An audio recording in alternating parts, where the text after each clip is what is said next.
Waislamu, hotuba yetu ya leo tumeweka katika anwani ya swali, na swali lenyewe tukasema ni swali tata. Je, Nabii Allahi Isa alayhi salam ambaye anaitwa Yesu na wengine, je, Nabii Allahi Isa alayhi salam alifariki? Hilo ndo swali letu la leo ambalo tumeleka katika anwani ya hotuba yetu ya leo.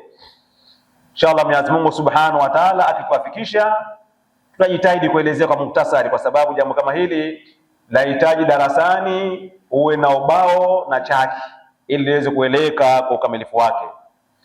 Lakini kwa vile ni hotuba na ni sunna ya Mtume sallallahu alaihi wasallam, hotuba iwe fupi, swala iwe ndefu, tutajitahidi kuelezea kwa muhtasari. Tuongozwe na aya zifuatazo katika Qur'ani katika hotuba yetu. Tukianza na aya namba 157 iliyopo katika Suratun Nisa, sura ya 4 kwa mujibu wa mpangilio wa msahafu, lakini ni sura ya 92 katika historia ya kushusha Qur'ani. Kauli yake Allah Subhanahu wa Ta'ala, baada a'udhu billahi samii'il alim minash shaitani dha'ifil 'ainir rajim, wa qawlihim inna qatalna Isa ibn Maryam rasulallah wama qataluhu wama salabuhu walakin shubbiha lahum wa innal ladhina ikhtalafu fihi lafi shakkin minhu ma lahum bihi min ilmin illa ittiba'a dhanni wama qataluhu yaqina. Al-aya, Allah Subhanahu wa Ta'ala anasema, na kwa ajili ya kusema kwao. Kina nani hao? Ahlul Kitab.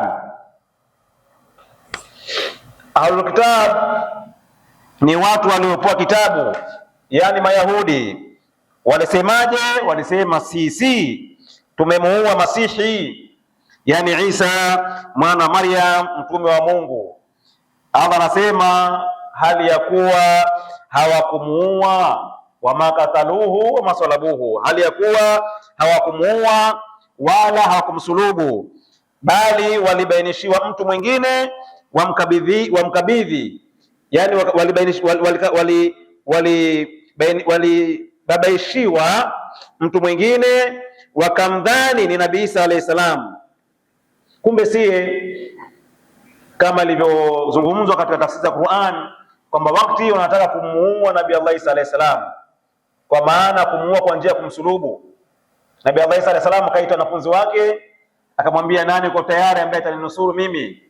Akajitokeza mmoja akasema mimi nitakunusuru, na Nabii Allah Isa alayhi salam akamwahidi kwa hilo la kukubali kuninusuru, basi mimi na wewe insha Allah tutakuwa peponi pamoja. Kwa hiyo Allah Subhanahu wa Ta'ala akambadilisha yule mwanafunzi wake, akampa sura ile ile Nabii Allah Isa alayhi salam. Kwa hiyo Ahlul Kitabu wakamdhania ni yeye, wakamsulubu, wakampisha, na ilikuwa ni siku Aljumaa baada ya swala la asri, ambayo ilikuwa ni usiku wa kuamkia Jumamosi, yani Ijumaa kuamkia Jumamosi, Ijumaa kuamkia Jumamosi, lakini baada ya asri. Kwa hiyo wakamuua yule ambaye amefananishwa Nabii Allah Isa alayhi salam, lakini si yeye, wakamdhani Nabii Isa alayhi salam. Allah anasema, na hakika wale waliokhitalifiana katika hakika hiyo ya kumuua Nabii Isa alayhi salam wamo katika shaka nalo jambo hilo la kusema kauawa, yani wao kabisa hawana yakini juu ya jambo hili la kuwa kweli wamemuua Nabii Isa alayhi salam, isipokuwa wanafuata dhana tu, na kwa yakini hawakumuua Nabii Allah Isa alayhi salam. Wa makataluhu yaqina, na kwa yakini hawakumuua Nabii Allah Isa alayhi salam. Na hapa ndipo wafasirina wanapopingana, kila mmoja akijitahidi, kama wasema makataluhu yaqina, yani hawakumuua kwa yakini, kwa maana yule ambaye alikuwa amefananishwa pale pia walikuwa na shaka naye ndiye au siye. Kwa hiyo pia hawakuwa na yakini ya kumuua Nabii Allah Isa alayhi salam. Katika aya inayofuata ya 158 sura hiyo sura Nisa, Allah anasema barrafa'ahu Allahu ilayhi wa kana Allahu azizan hakima, basi Mwenyezi Mungu alimnyanyua kwake, na Mwenyezi Mungu ni mwenye nguvu na mwenye hikma. Katika tafsiri ya Ibn Kathir, yeye anasema katika lile tamko wa ma qataluhu yakina, ai wa ma qataluhu mutayaqinin annahu hu bal shakina mutawahimin, kwamba hawakumuua wakiwa na yakini kwamba yeye ndiye hasa Nabii Allah Isa alayhi salam, bali walikuwa ni wenye kuwa na shaka. Walifanya hivi hali ya kuwa ni wenye shaka, hali ya kuwa ni wenye kuwa na dhana tu kama Nabii Allah Isa alayhi salam, lakini si yeye.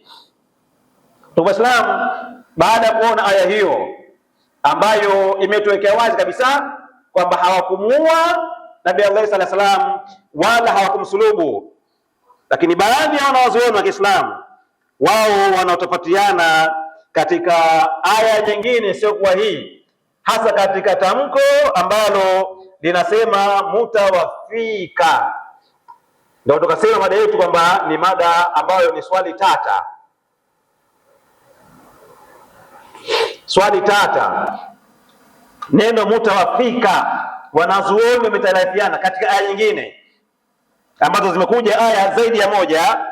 Kwa mfano katika suratu Ali Imran sura ya 3 namba aya 55. Ali Imran sura ya 3 aya namba 55 ni sura ya 3 kwa mujibu wa mpangilio wa msahafu, lakini sura ya 89 kwa historia ya kushushwa Qur'ani. Allah subhanahu wa ta'ala anasema kauli yake baada ya billahi samii'il alim minash shaitani dha'ifil rajim, idh qala Allahu ya Isa inni mutawaffika wa rafi'uka ilayya wa mutahhiruka min alladhina kafaru wa ja'ilu alladhina ittaba'uka fawqa alladhina kafaru ila yawmil qiyamah thumma ilayya marji'ukum fa ahkum bainakum fima kuntum fihi takhtalifun. Al-aya. Aya ni ndefu sana, lakini mahalu shahidi, sehemu yetu ambayo tunahitaji ni mutawafika. Neno mutawafika, Allah anasema, kumbukeni Mwenyezi Mungu aliposema, ewe Isa, mimi nitakutimizia muda wako wa kuishi. Kauli yenye nguvu ambayo wanazuoni watafsiri kwamba mutawafika, nitakutimizia muda wako wa kuishi, kwa maana hawatakuua au maadui, na nitakuleta kwangu. Mwisho wa aya inaendelea huko. Sasa wakasema qalu famana kaulihi inni mutawaffika wa rafi'uka ay qabiduka min al-ardi hayyan ila jawari wa akhidhuka ila ma indi bighairi maut wa rafi'uka min baini al-mushrikin wa ahli al-kufri bika. Kwa maana ilikusudiwa hapa rafi'uka ni kwamba ni kule kutimiza muda wa kuishi, na kurufaishwa Nabii Allah sallallahu alaihi wasallam kwenda mbinguni, lakini kufushwa huko ni isipokuwa kwa kufa, si kwa kuuliwa, kama vile ambavyo wanavyodhani washirikina na wale ambao wanamkufuru Nabii Allah sallallahu alaihi wasallam. Kwa hiyo wapo wanaozuoni ambao wao wanaona kwamba neno mutawafika maana yake kama nitakufisha, na limo ndani ya Qur'ani. Miongoni mwao ni mufti wa Misri Sheikh Shaltuti, ambaye alikuwa ni bingwa huyu katika mafakihi wa Kiislamu. Yeye alikuwa ni miongoni mwa halmashauri ya kutoa fatwa katika chuo kikuu cha Al-Azhar. Kwa hiyo akatoa fatwa yake hiyo kwamba Nabii Allah Isa alayhi salamu alikufa, kwa sababu aya hii inasema inni mutawaffika. Kwa hiyo yeye msimamo wake ilikuwa ni huo, lakini fatwa yake hiyo haikukubaliwa na hao wajumbe wa halmashauri wenzake, wakaikataa, wakaipinga. Na katika Uislamu inaangaliwa ile kauli ya wenzako wengi, kauli ya jumhuri wanasemaje, sio wewe mtu mmoja. Kwa hiyo akapingwa, na wale fatwa yake haikutolewa kwenye vile katika magazeti ambayo yanafahamika ya fatwa au majarida ambayo yanaeleweka fatwa za kidini sahihi, haikutolewa, ikatolewa katika yale magazeti ya udaku mengine. Kwa hiyo yeye alikuwa msomo wake ni huo. Lakini pia wako wanaozuoni ambao wanategemea hadithi ya Ibn Abbas ambayo wao wameelezea imo katika Sahih al-Bukhari. hadithi hiyo, lakini ukiangalia haina isnad. Ile mu'an'an inakosekana, haipo. Ani nani ani jaddihi, haipo. Kwa hiyo isnadi haina. Sasa katika sayansi ya hadithi wasomi wanaelewa kuwa hadithi ambazo hazina isnadi hazizingatiwi, haziambiwi kuwa ni sahihi. Kwamba yeye pia Ibn Abbas alitafsiri katika hadithi hiyo wanavyodai na Ibn Abbas kama mutawafika nitakufisha, lakini hadithi hiyo haina isnadi, kwa hiyo si sahihi.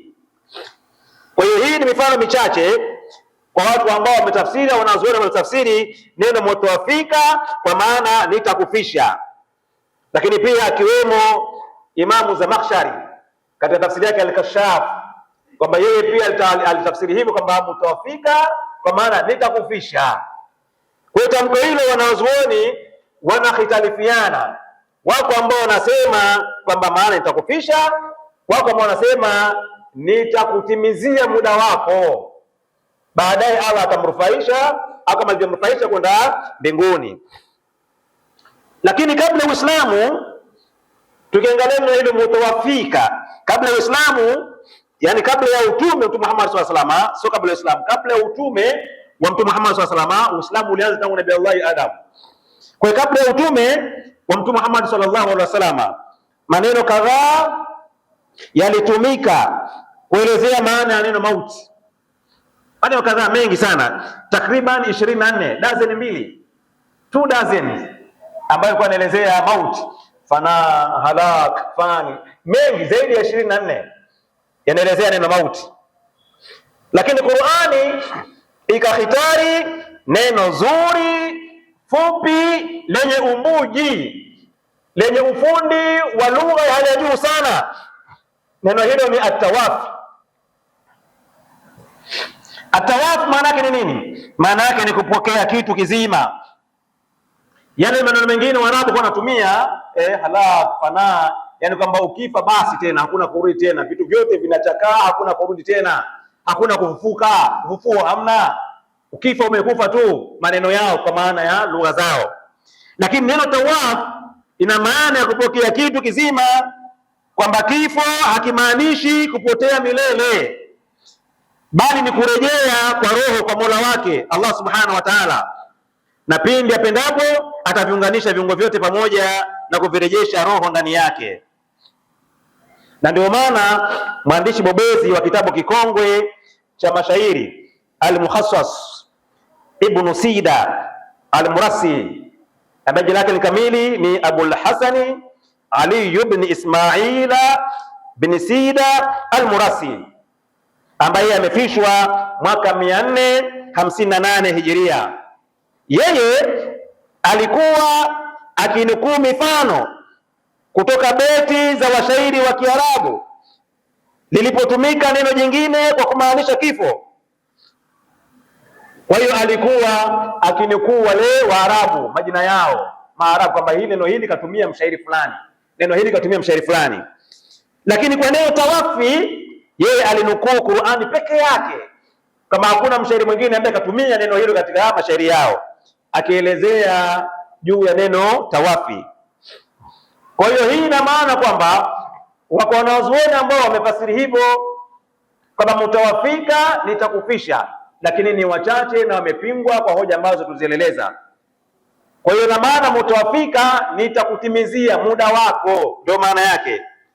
Lakini aya hizi kwa nyingi sana ambazo zinaingiza neno mutawafika. Kwa mfano mwingine, aya 117 katika surati Maida, Allah Subhanahu wa Ta'ala anasema baada a'udhu billahi samil alim minash shaitani dha'if lani rajim, ma qultu lahum illa ma amartani bih an i'budu Allah rabbi wa rabbakum wa kuntu alayhim shahidan ma dumtu fihim falamma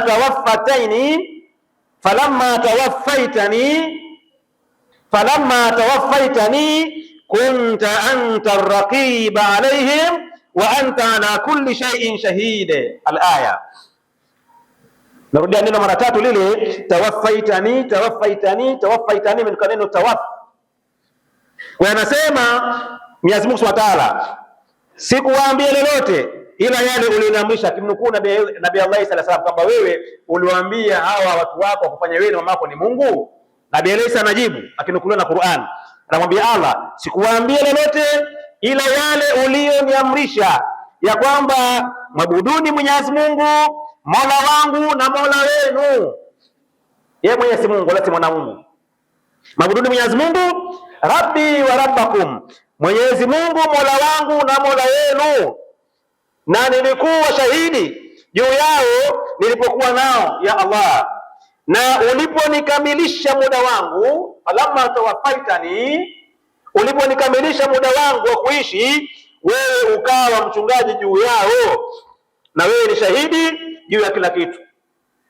Al-Maida sura 5 aya 117, unaweza ukaenda ukaangalia Al-Maida sura ya 5 aya 177. Ni sura ya 5 kwa mpangilio wa msahafu, lakini sura ya 112 katika historia ya kusoma Qur'ani, katika sura zote 114 ambazo zimo ndani ya Qur'ani nzima.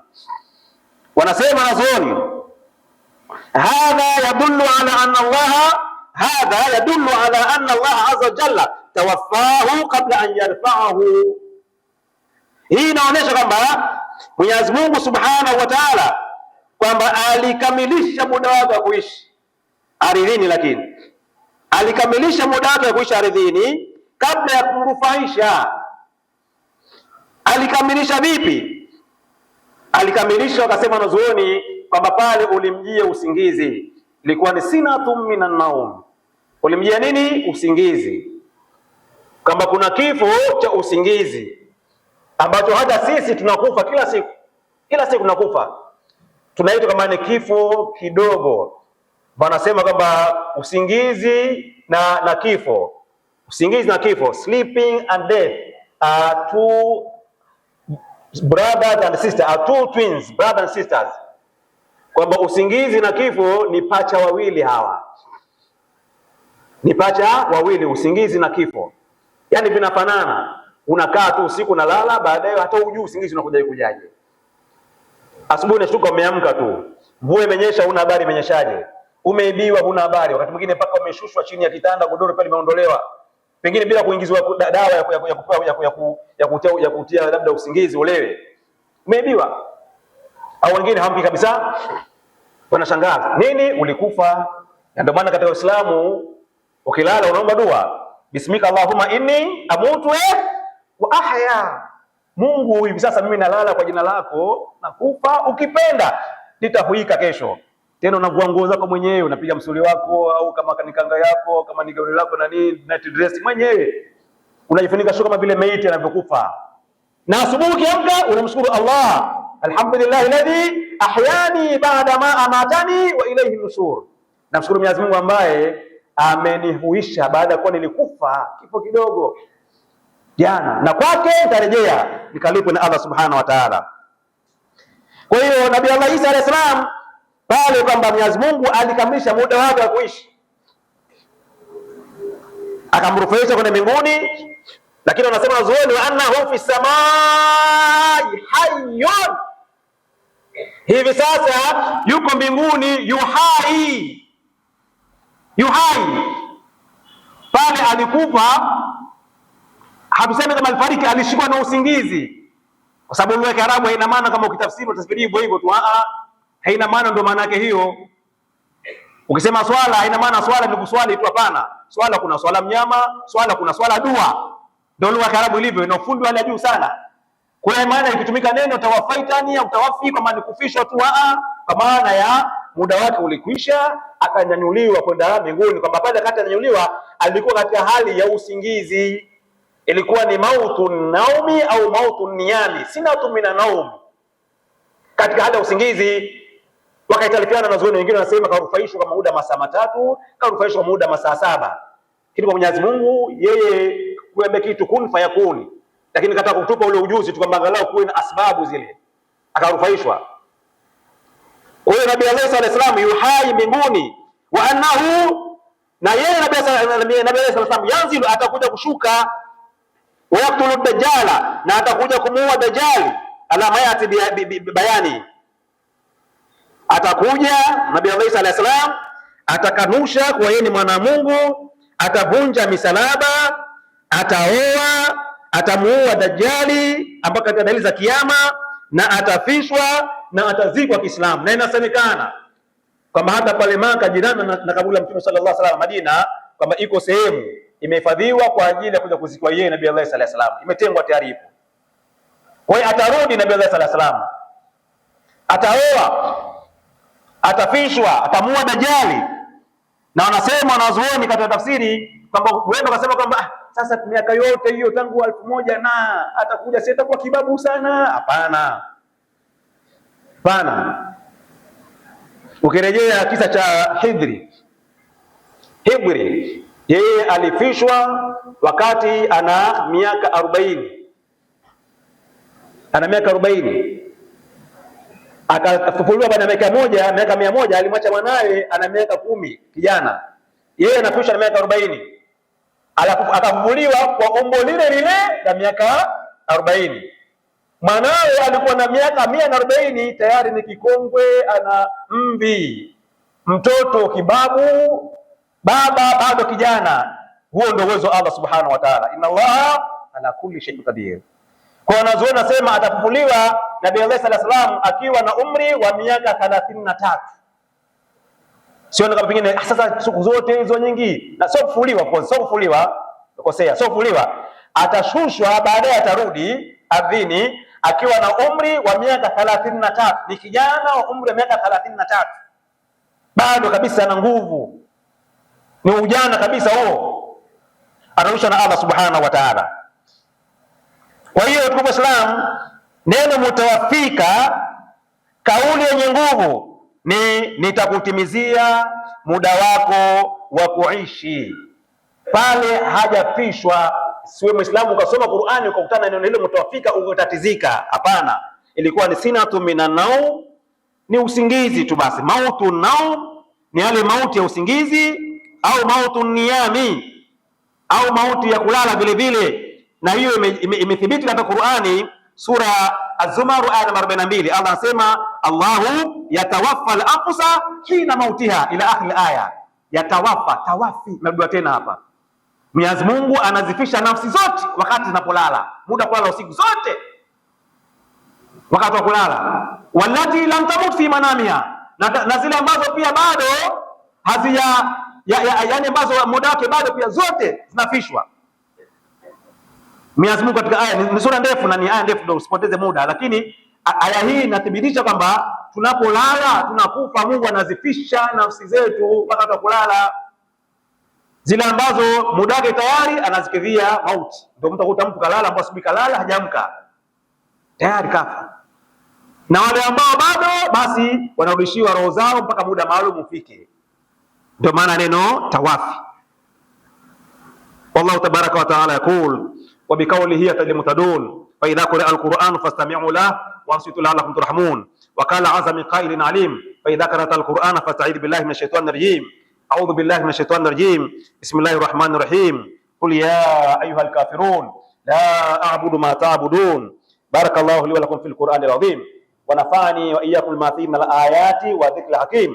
أقول قولي هذا، أستغفر الله العظيم لي ولكم ولسائر المسلمين والمسلمات والمؤمنين والمؤمنات. فقد قال رسول الله صلى الله عليه وسلم الذنب لا ينسى والبر لا يبلى والديان لا يموت اعمل ما شئت كما تدين تدان. وعنه أنه قال التائب حبيب الرحمن والتائب من الذنب كما لا ذنب له. وقال أيضا في الحديث ما معناه كل بن آدم خطواء وخير الخطوائين التوابون. ادعوا الله وأنتم موقنون بالإجابة واستغفروه فهو أهل التقوى وأهل المغفرة. الحمد لله والصلاة والسلام على رسول الله نبينا محمد بن عبد الله وآله وصحبه وجنوده ومن والاه بعد. Waislamu, nakuhusieni pamoja na kuhusia nafsi yangu kumcha Mwenyezi Mungu Subhanahu wa Ta'ala.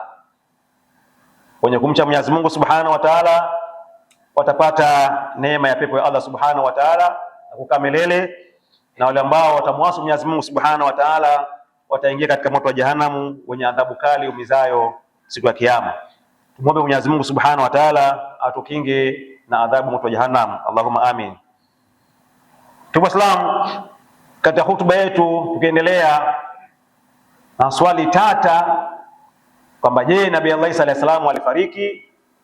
Tuliona kwamba Nabii Allah Isa alayhi salam hakufariki, bali alitimiziwa muda wake wa ardhini, akarufaishwa, akaenda mbinguni yu hai, na atashushwa kuja kukanusha kwamba yeye si Mungu, si mwana wa Mungu. Ataoa, atavunja misalaba, atamuua Dajjal, na atafishwa na atazikwa Kiislamu.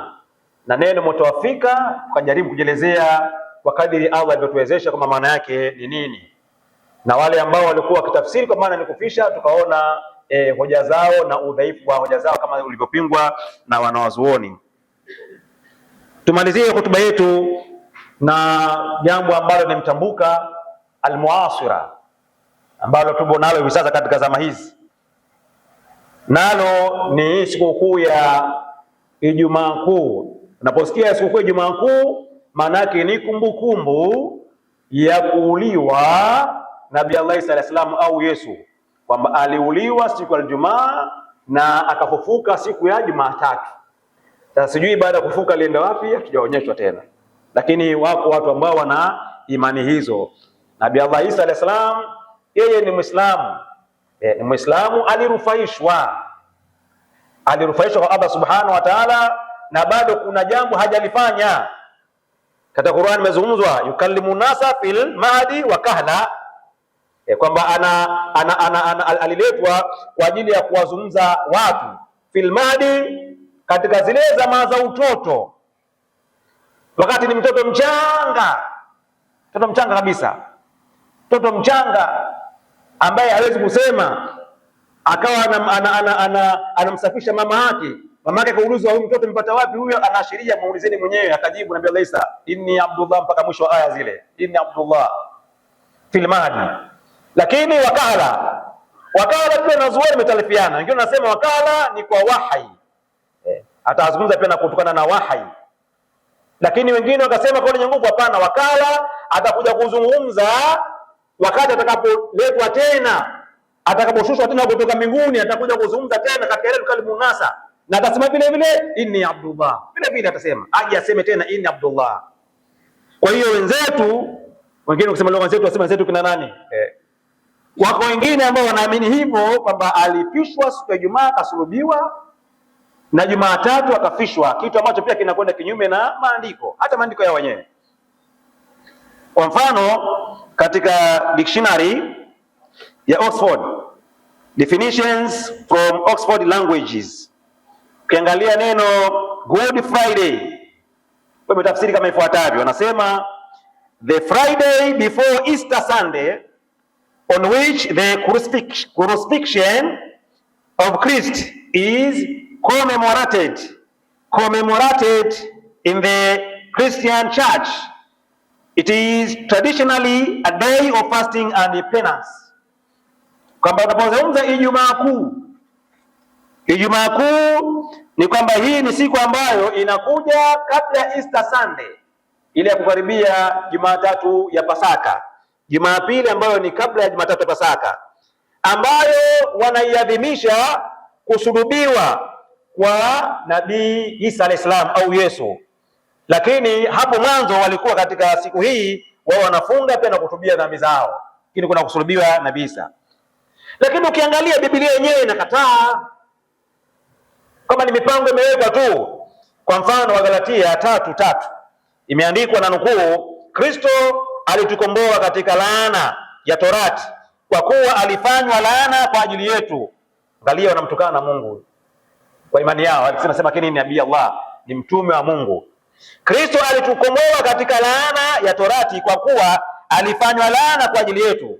Subhanallah, a'udhu billahi min dhalika. Anasema maana imeandikwa, amelaaniwa kila mtu aangikwaye juu ya mti. Mwisho kunukuu. Vipi Mungu atundikwe juu ya mti?